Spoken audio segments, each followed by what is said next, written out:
사도신경으로 우리들의 신앙을 하나님께 고백드리겠습니다. 나는 전능하신 아버지 하나님 천지의 창조주를 믿습니다. 나는 그의 유일하신 아들 우리 주 예수 그리스도를 믿습니다.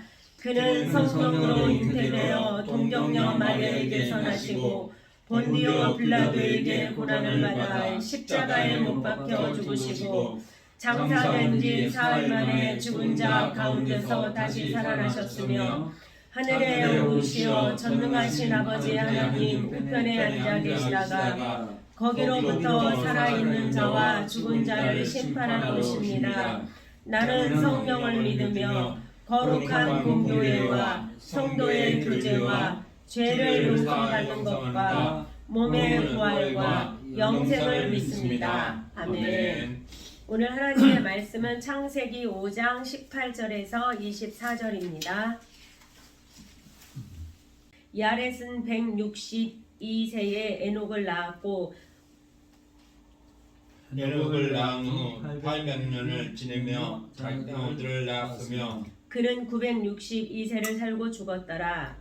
에녹은 65세에 무드셀라를 낳았고 무드셀라를 낳은 후 300년을 하나님과 동행하며 자녀들을 낳았으며 그는 365세를 살았더라. 에녹이 하나님과 동행하니 하나님이 그를 데려가심으로 세상에 있지 아니하였더라. 아멘. 잠깐 기도하겠습니다. 사랑하는 하나님, 오늘 하나님의 말씀을 가지고 이 자리에 섰습니다. 입술에 파수꾼을 세워주시어서 하나님께서 원하신 말씀만이 선포하게 하여 주시고 그 말씀 가운데 또 우리가 은혜를 받게 하시고 그 은혜를 나누는 귀한 삶으로 이어지게 하여 주시옵소서. 예수님 이름으로 기도합니다. 아멘. 우리가 막 몇백 년 산다. 지금 우리가 과학기술이 발달해서 뭐 150세 막 이렇게 산다고 얘기를 하잖아요. 근데 지금은 과거에 창세기에 나온 말씀 보면은 어마어마하죠. 아니 어떻게 사람이 그렇게 살 수 있을까 이런 생각이 드는데 창조과학회에 있는 그 연구하시는 박사님들의 말에 의하면은 그 지구에 들어오는 그 빛의 대부분은 태양으로부터 인간의 눈에 보이는 어떤 가시광선 외에도 그보다 강한 자외선, X선, 감마선 이런 것들이 있다고 합니다. 그래서 이러한 빛들은 생체 내에 그 세포들을 파괴시킨다고 하거든요.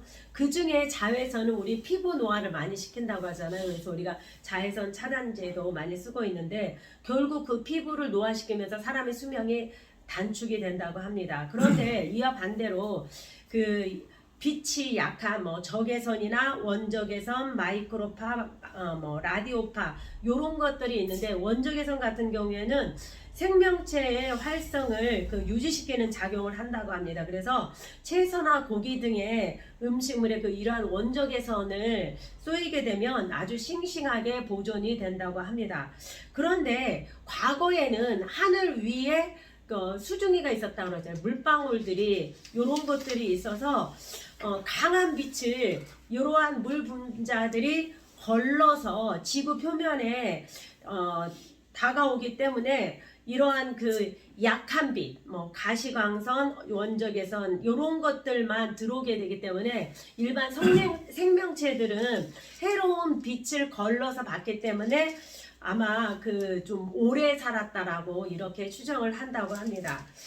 이러한 환경에서 노화가 거의 진행되지 않으니까 뭐 사람들이 아주 오랜 수명을 가지고 살아갈 수 있다고 볼 수가 있죠. 그러니까 지금 우리가 뭐 노화가 되면은 보통 뭐 그 30세 이후, 40세, 50세 이후 되면 막 주름이 많아지고 이렇게 되잖아요. 근데 과거에는 100살, 200살 해도 보니까 뭐 100살 넘어서도 아기를 낳았잖아요. 200살 가까이 돼서도. 그러니까 그때는 아마 막 200살 그 정도, 300살 청년이지 뭐. 막 이런 상황이 아닌가 이런 생각을 해봅니다. 오늘 성경에 보니까 에녹의 아버지 야렛이 160세에 에녹을 낳았다라고 그랬죠. 그런데 에녹이 65세에 누구를 낳았냐? 무드셀라를 낳았다라고 그랬습니다. 여기에서 그리고 22절에 보니까 무드셀라를 낳은 후 300년을 하나님과 동행하며 자녀를 낳았으며 이렇게 나옵니다. 이렇게 이 말씀을 봤을 때는 일반 일반 집에 그 아버지와 별 다를 바 없는 그러한 보통의 아버지였을 거라고 생각을 하는데, 히브리서 11장 5절 말씀에 보면은, 히브리서 11장 5절에 보면, 믿음으로 에녹은 죽음을 보지 않고 옮겨졌으니 하나님이 그를 옮기심으로 다시 보이지 아니하였느니라. 그는 옮겨지기 전에 하나님을 기쁘시게 하는 자라는 증거를 받았다라는 겁니다. 이 말씀을 볼 때 하나님은 이렇게 보니까 에녹이 어떠한 막 큰 일을 했다라고 말을 하지는 않아요.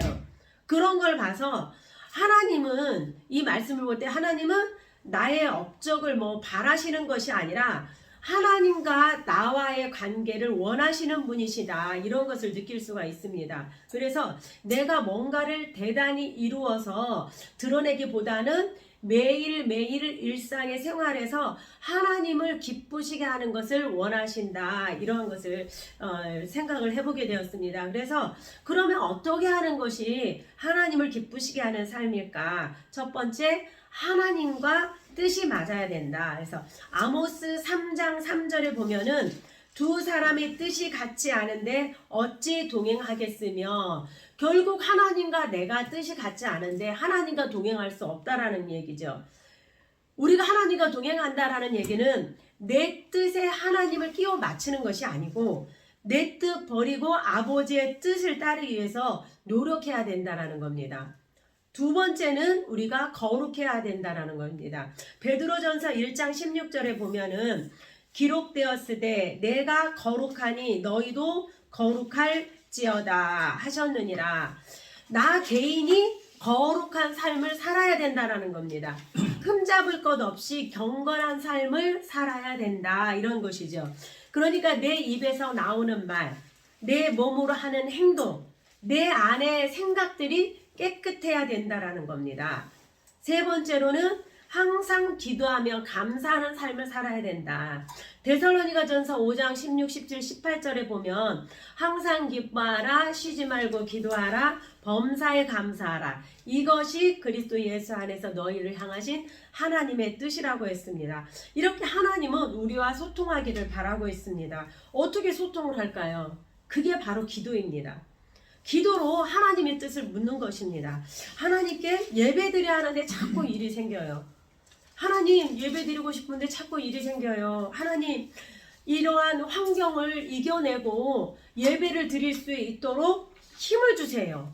이런 기도를 하는 것입니다. 그리고 또 그러면은 하나님은 분명히 하나님께 예배를 드릴 수 있는, 간절히 사모하는 자에게 예배를 드릴 수 있는 지혜를 주십니다.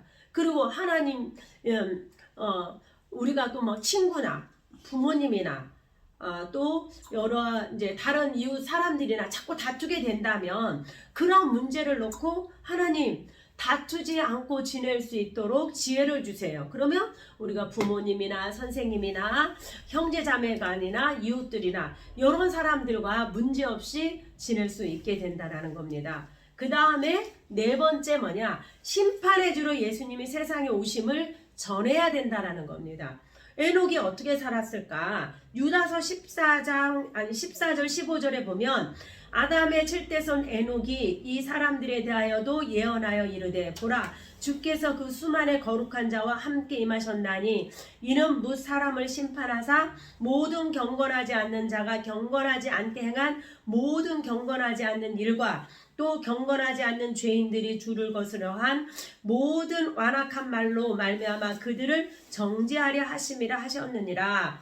즉 하나님은 심판의 주라는 얘기예요. 예수님께서 다시 오신다고 그랬죠. 그때는 심판의 주로 오신다고 했습니다. 그래서 에녹은 주께서 임하셔서 심판하심을 내다보았습니다. 심판의 대상은 많은 사람을 심판하는데 경건하지 않는 자가 경건하지 않는 행동과 완악한 말들이라고 그랬습니다. 이 사람들은 죄 있다고 하는데 그것은 바로 뭐냐면 원망하고 불만을 토하고 정욕대로 행하고 자랑하며 이익을 위하여 아첨하는 자를 심판한다라고 했습니다.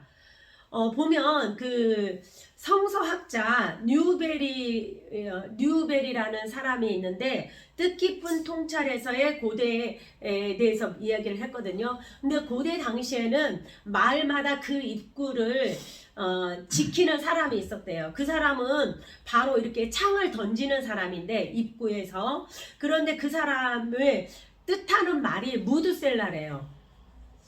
무드셀라가 쓰러지면 결국은 그 마을에 종말을 느낀다라는 거죠. 그래서 에녹은 무드셀라가 죽게 되면 결국은 세상의 끝이 온다, 하나님의 심판이 온다라는 것을 항상 마음에 새기고 있었다라는 것이죠. 그래서 에녹은 사람들 앞에서 이 심판의 때를 외쳤다라고, 하나님의 말씀을 보니까 외쳤다라고 볼 수가 있습니다. 그래서 에녹은 바로 하나님께서 내가 세상을 심판할 거야, 그 너의 아들의 이름을 무드셀라라 해라. 그래서 무드셀라가 결국 죽을 때 심판이 임한다고 말씀을 하셨잖아요. 그래서 에녹은 그 아들을 볼 때마다 계속해서 하나님의 때를 생각하면서 하나님과 동행하지 않을 수 없었을 것 같아요.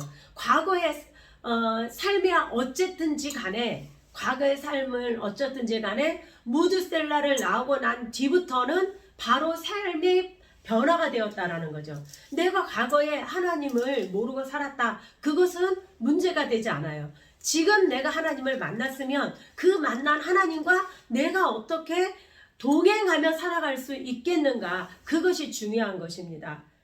그래서 여기에서 에녹은 바로 그것을, 그 시청각자로인 무드셀라를 보고 하나님과 동행을 했기 때문에 죽지 않고 바로 하나님 나라에 갈 수가 있었다라는 것을 봅니다.